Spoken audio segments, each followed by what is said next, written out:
Hi friends, I'm Aina, an oncology pharmacist, and I'm here to react to NileRed's video, Making Liquid Nitrogen. We use liquid nitrogen in a really interesting way in medicine and in cancer treatment. And I really want to find out what an absurd amount really means, so let's watch it together. As far as I can remember, I've always been kind of fascinated by liquid nitrogen, which is just this weird, foggy liquid that's so cold that it can freeze things to the point that they can shatter. That looks so fun. Insta-freeze broccoli. Yeah, so liquid nitrogen is at -196 degrees, so it can basically freeze a lot of things, and this includes our flesh. And because it's relatively safe and expensive, and by safe, I mean when we use it in a clinical setting, I have no idea whatever I'm gonna see next is gonna be in the safe category, so let's keep watching to find out. But we use it in a lot of different things, from just having it in your family doctor's office to using it in surgeries to remove cancer. We'll talk about that in a bit when we come across it in the video, but I've only seen liquid nitrogen come in those big tanks in an office setting. I'm excited to find out though how he's gonna make it in the lab. For whatever reason, I've also always wanted to be able to make it myself, just like how I'd seen it done on channels like Applied Science and Veritasium. And in early 2020, I actually ended up reaching out to Veritasium and buying the cryocooler that he used in his video. So this has been attempted before by other YouTubers. Also, did you guys know that Veritasium is also Canadian? Look, we have 3 Canadian YouTubers in one video. However, in 2023, as I started working on more and more projects that were gonna require liquid nitrogen, like the entire air series that I'm planning, where I turn air into things like alcohol, gasoline, and even a bomb. What did he just say here? Wow, turning air into alcohol sounds so interesting. I mean, if we think about it, air has mostly nitrogen and it has oxygen and it has carbon dioxide too, right? And alcohol, which we also call ethanol, is just a 2-carbon chain with a hydroxyl group that is a OH group. So I guess technically you could find all the ingredient you need in alcohol from the air, but I just have no idea how that could be technically done by extracting those molecules from the air and turning those atoms, rearranging them and making them into alcohol. I'll definitely be watching that video when it comes out, so make sure you're subscribed to my channel so you don't miss my reaction. Yeah, I guess it will just be like moonshine but elevated. It also turned out that any commercially available system that was able to do this was shockingly expensive. Oh my god. Where even on Alibaba, the lowest price that I was able to get for a cheap Chinese system was for $24,000. That's crazy. Even from China, it would have cost 24,000 USD. Well, the trick with Alibaba is if you speak Mandarin and you contact their customer service, you can actually negotiate the price with them, and I've seen it being done actually. But I guess it works better if you're buying bulk. Let's say if you're buying multiple machines from one company. And you could even go visit the factory yourself in China and have them customize the machines for you. For example, having your own logo on the machine printed, it's quite cool actually how far they will go to help out customers. But since Nigel's in Canada and Canadian dollars right now is like worth nothing, so 24,000 USD is like what, 35,000 Canadian or even more? And after examining every commercially available... Oh, wait, this logo? Didn't I just see this logo from Alibaba's website? Yeah, we did. Right here. Bang Win. That's so funny. I have no idea how you would even say that in Mandarin. But yeah, I wonder if that's their commercial. That would allow me to generate pure nitrogen gas from air. The second would then be a massive cryocooler that I could then use to liquefy this nitrogen gas. And the third would be a really big insulated dewar where I could then collect this liquid and ideally hold up to 100 liters of it. Okay, this dewar is what we see as the liquid nitrogen tank. It's like a double insulated tank that can keep the liquid in very, very low temperature. So before I became a cancer pharmacist at the hospital, I actually used to work as a pharmacist at a health center that's outpatient. So we had a pharmacy, a doctor's office that had a bunch of family doctors. We also had a lot of specialists working there as well. So in the family doctor office, they actually had liquid nitrogen tanks. And liquid liquid nitrogen can be used for wart removal. So in that clinic I used to work at, because it was super busy, they used to have this full-size liquid nitrogen tank, so this dewar, just sitting around in the office. But you can only have that if your health center is busy enough, because those types of dewars aren't super insulating, so the liquid nitrogen will actually boil off after a couple of months. So for a quieter clinic, they can buy these portable size liquid nitrogen, but for us, we actually used to refill the portable size from this full-size tank. So I'm curious to find out if Nigel can actually make a dewar that's insulating enough to keep it for a longer period of time. And as you can see from this clip here, the big nitrogen tanks come with a ladle looking thing, and you can actually grab the liquid from it and pour it out into your own portable liquid nitrogen tank. So in this video, the doctor is just pouring it out into a paper cup and using a tip to kind of rub it against the patient's skin. But if you want to pay a little bit more extra, you can buy these portable size tanks with a gun on top, and you can spray that onto the patient's skin. What did make things a lot easier though was that I actually already had a membrane nitrogen generator that I'd gotten from Veritasium when I bought his cryocooler. Very cool. Canadians helping each other out. I like that. It was then one painful month later when I stumbled onto this cryocooler, which was normally meant to be used in an MRI machine, and I felt that it was my best option.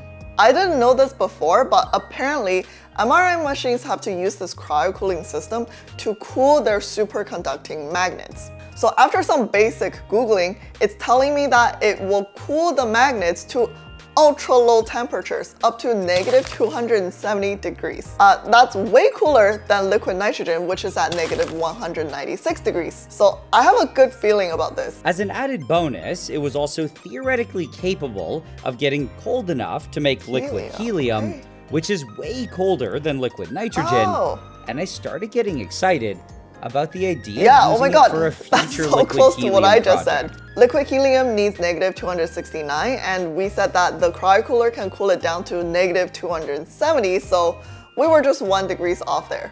So I just went ahead and bought it, and only a few days later, I received this really big and heavy box. Okay. I then started opening it, and up until now, part of me was honestly a bit worried that this deal was too good to be true, and that I might have gotten scammed, especially because the seller had just joined eBay and had zero feedback. Yeah, wow, that sounds very sketch. I mean, at first I was thinking maybe like an old imaging lab had an old MRI machine and they're taking it apart and selling the cryocooler separately. I don't know if that even works, but this is brand new. I've actually been scammed on eBay before. I was trying to buy these 2 tickets to the Dota 2, the International Championships. So that year the tickets were all sold out, and I was pretty desperate, so I contacted the seller, paid him the money, and just never heard back, and I just never got my tickets. And I forgot what I did, but I don't think eBay did anything to help me get my tickets back. Yep, so after that experience, I've never bought anything from eBay since then. With this hopefully functional cryocooler in hand, I was officially $5,600 deep into this potential disaster of a project. Oh God. And what I had to do next was sink even more money into it. So just to give you guys a reference point on how much we spend medically on these liquid nitrogen tanks, so each tank of 30 liter of liquid nitrogen is roughly $1,500. And then you have to buy the tank itself, which is, I believe, around $500. Plus you have to buy a medical grade ladle and those portable jars that can contain liquid nitrogen, plus the gun tip and all of that.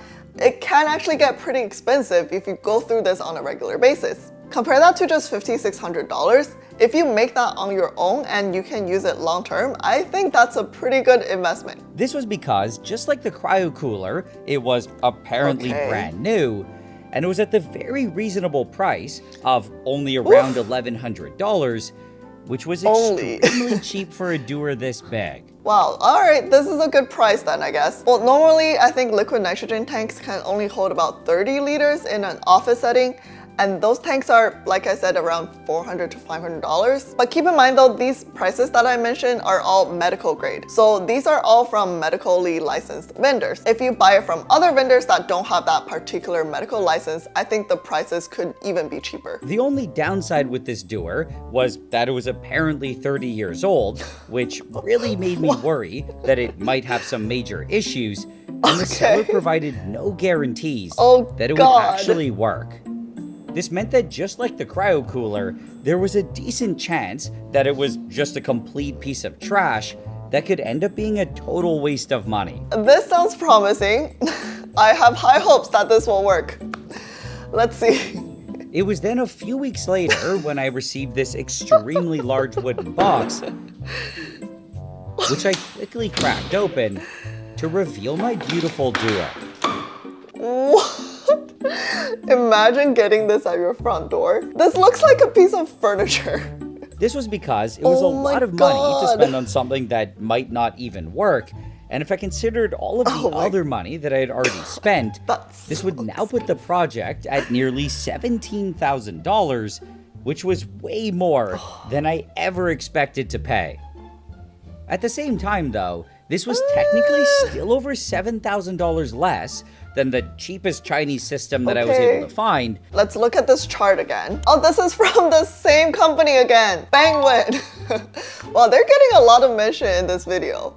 Okay, wait, I gotta look this company up. Bangwen. Oh wow, I literally just typed Bangwen, one word, into Google, and the first result that pops up is Nanjing Bangwen Gas Equipment Co. Ltd. Wow, we found them. That was easy. Wow, they are a gas generation equipment specialist. That's insane. Holy crap.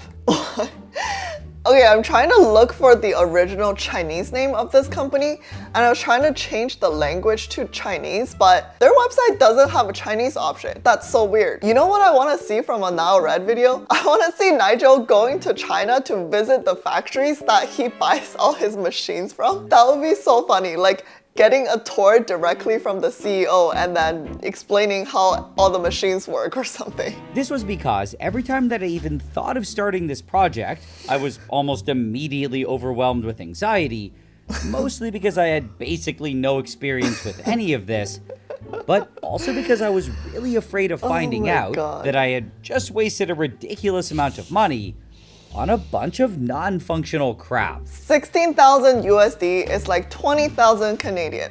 That's very expensive. To put this into perspective, if he can successfully make liquid nitrogen and sell those tanks to nearby clinics where he lives, he would have to sell at least 10 orders to make his money back. Oh, out of sheer avoidance, I ended up just letting it all sit around and collect dust, until one day I randomly woke up and I felt that I was ready to see just how badly I'd screwed up. Okay, I don't know why this clip is just so funny. But I felt that the best first step was to figure out how to mount the cryocooler to the dewar. Then, when I eventually felt that I had a decent understanding of what I had to do, I took a bunch of measurements on the top of the dewar and around the cryocooler mounting ring. Yay, Chinese systems. And I reached out to my friend Tommy to make a 3D model. All right, I don't know what I expected. I thought at this point we're already gonna see footage of him making liquid nitrogen. But yeah, I guess we have to assemble the whole thing first, don't we? I mean, that wasn't until I suddenly realized that I had accidentally screwed up the 3D model, where not only did I make all of the holes around the center way too big and not get them threaded, I also somehow didn't ask for nearly enough. Oh my god. So unfortunately, I was gonna have to fix this, and I ended up spending the rest of the day drilling all of the extra holes, then tapping them to thread them, and adding inserts to make them the proper size. Okay, this is actually so amazing because it feels like I'm watching a NileRed chemistry video, but compounded with a Michael Reeves engineering video. With my hopefully sturdy frame now built, I quickly dropped on my big steel plate, and I added 4 bolts to loosely hold it in place. I then very carefully lowered it in, and it was really satisfying and it seemed to fit perfectly. Did you guys hear that click when he twisted it and it sank down and clicked? That does sound very satisfying. However, long story short, it only ended up being kind of non-functional. Where to get it going, I did have to do a few things. Like swap out this weird power socket on the front for a proper power cable and repressurize the system to 200 psi using high-purity helium gas by following a kind of long and painful procedure that I'd found in its service manual. At the same time, I also ended up having to replace the crusty water fittings at the bottom so that I could attach this massive water chiller to cool the compressor, and I had to bring in this 480-volt three-phase transformer to power the compressor. You know what this feels like? This is like when I buy a new mouse for my computer, I then think, oh, I should upgrade my keyboard. And then I end up upgrading my monitor, and then I end up upgrading my graphics card, and next thing you know, I upgrade my entire PC. That's what this feels like. And to see if the cryocooler would actually work, all I had to do was turn on the compressor. So that was exactly what I did by just clicking the on button, and almost immediately, I was greeted with an interesting sound. Okay. Yes. This was also exactly what I was hoping for, because it was very similar to the cryocooler sound that I heard in the background of some videos about MRI machines, and this was a very good sign that it was working properly. Wait, there's a video? The title is just Listen to MRI Sounds? Wow, and it has 239,000 views. Why are people listening to MRI sounds? I guess is this some sort of sleep content? If anyone knows, please let me know in the comments. And over the next 20 minutes, I could faintly see it turning white because frost was forming, which confirmed to me that it was definitely getting cold.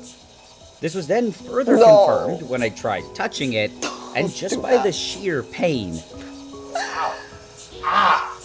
I knew that it was down to at least negative 80 C or negative 112 Fahrenheit. Yes, so when we have a patient with the wart, usually what they do first is actually ask the pharmacist about what to do, because most of them don't think this is anything serious enough to go see a doctor. And skin warts are usually these rough dome-shaped growth on your body, usually on the hand or the feet, but it can grow anywhere on the body really. And I'll put a picture so you know what they kind of look like. Warts are actually caused by a virus called the HPV virus, which means you got it from someone else and you can easily pass that on to other people. That's why we see skin warts a lot more in children and younger adults. And they're usually not painful unless you put pressure on them or if there's a lot of friction. So that's why if the warts are growing on the bottom of the feet, which we call plantar warts, patient usually will complain because they hurt when they walk around. And this is where we see products that are being sold over the counter called something like Freeze Off or Wart Freeze. And you might think they have liquid nitrogen in them, but they don't. And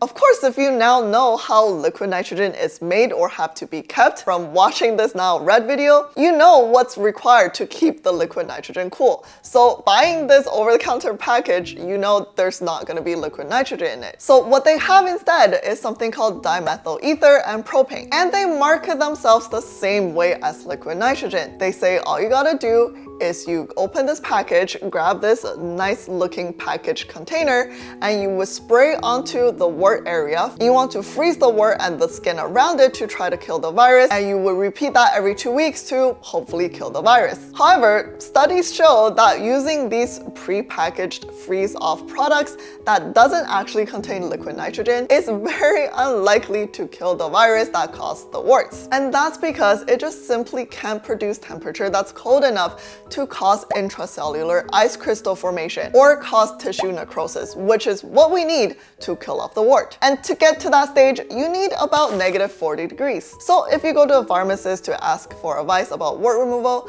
the best thing they should recommend you is something called salicylic acid. Salicylic acid is a very common ingredient as well, and a lot of acne products actually contain it because it does a really good job exfoliating the skin.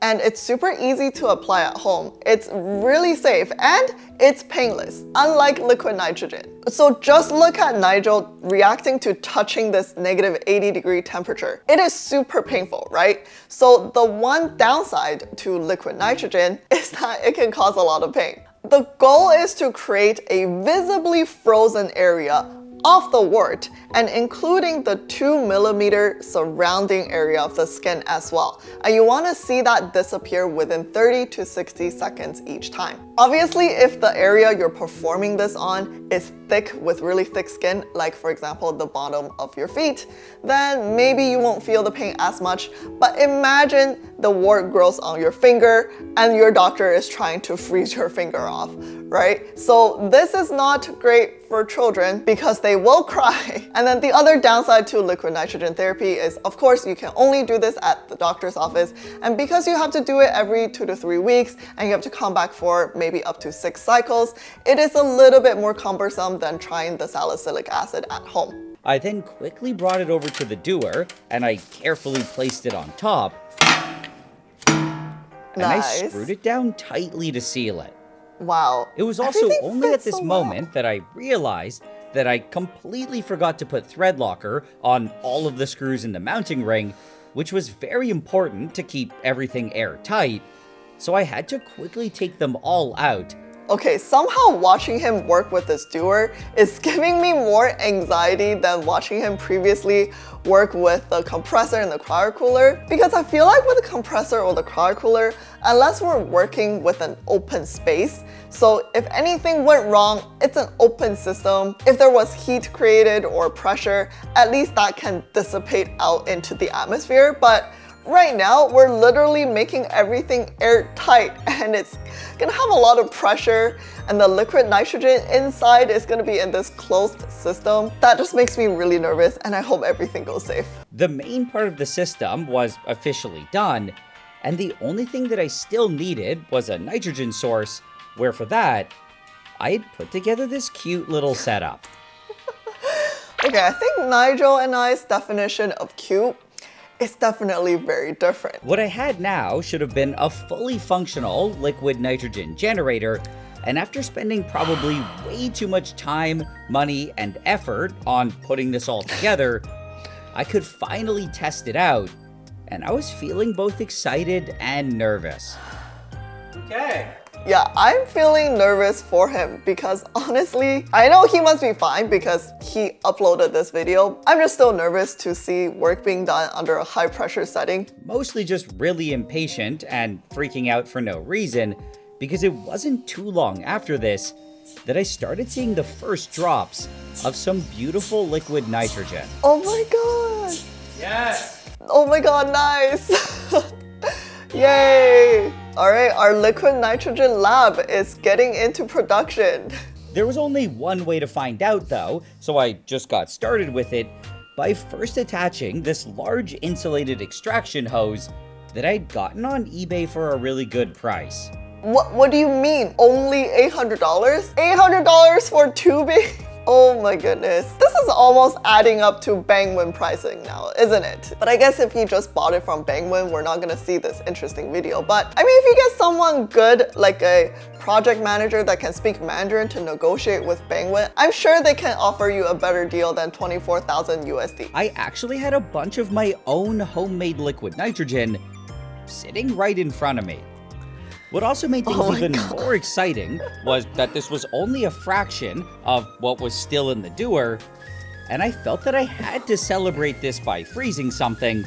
Okay, so in addition to using cryotherapy to freeze up warts or other things that's outside of our body, we can now use cryotherapy for inside of the body as well. This is called cryosurgery, where we do surgery by using liquid nitrogen to freeze off certain things inside of our body. And it can be used for things like prostate cancer, cervical cancer, penile cancer. Like for example, if you need to remove certain nodules from lung cancer, we can send down a probe into your throat called a cryoprobe. So after the cryoprobe has passed into the lungs, it can freeze off the sections of the tumor that we want to remove. And then after we wait for the the area to thaw, we then move on to a different area to remove that part of the tumor. And then this freeze-thaw cycle is repeated until we get rid of all the tumor. And I started draining all of the remaining liquid nitrogen into an empty 30-liter dewar. Yes, this is what I'm used to seeing. I was then able to completely empty out everything that I'd made, which nearly filled this entire dewar, and at this point, I was feeling pretty good about my setup. This is making me feel a lot more comfortable because this is like what I'm used to seeing in clinical settings, having this sort of tank around and it's not pressurized, which is the reason why I was feeling nervous earlier. And the worst thing that can happen with this type of tank is just that it's not insulating enough and then the liquid nitrogen just boils off. There's no harm in that. Thanks to this completely new and massive nitrogen generator that I'd put together, which was able to output around 7 times more nitrogen gas than the old one. What was probably my favorite upgrade though, he spent another $3,100 on this. Guys, how much are we at now? Does anyone know? Can anyone add this up? this was because at this point, I had successfully put together a huge liquid nitrogen generator that actually outperformed the Chinese systems that I was originally looking at, and that at least technically did end up being cheaper. I think I saved up to $500. Good job. He did the pricing calculation himself. All right. I think for me, this is just a work-related habit, you know? As pharmacists, we're actually always helping patients to look into the cheaper but equally effective and safe alternative. Because when it comes to medications, cost for a lot of people is a big factor. And if people are concerned about the cost, they're not gonna be as adherent to their medication, which can cause a lot of troubles later on. And I know for those people who live in the States, the medication prices are ridiculously expensive, even if you have insurance. In Canada, they're not as bad, but still, they're not 100% covered. You can't just rock up to a pharmacy, buy everything on prescription, and have everything for free. So there's still costs associated with a lot of different medications as well. And I mean, for Nigel, I think he could end up selling this whole unit once he's done with them, or he can also just take it apart and sell the parts like how he got it in the first place. Wow, okay, I am super excited to see what else he's gonna make with his liquid nitrogen. If you liked today's video, don't forget to give it a thumbs up and subscribe for more contents like this, and I'll see you in the next one. Bye!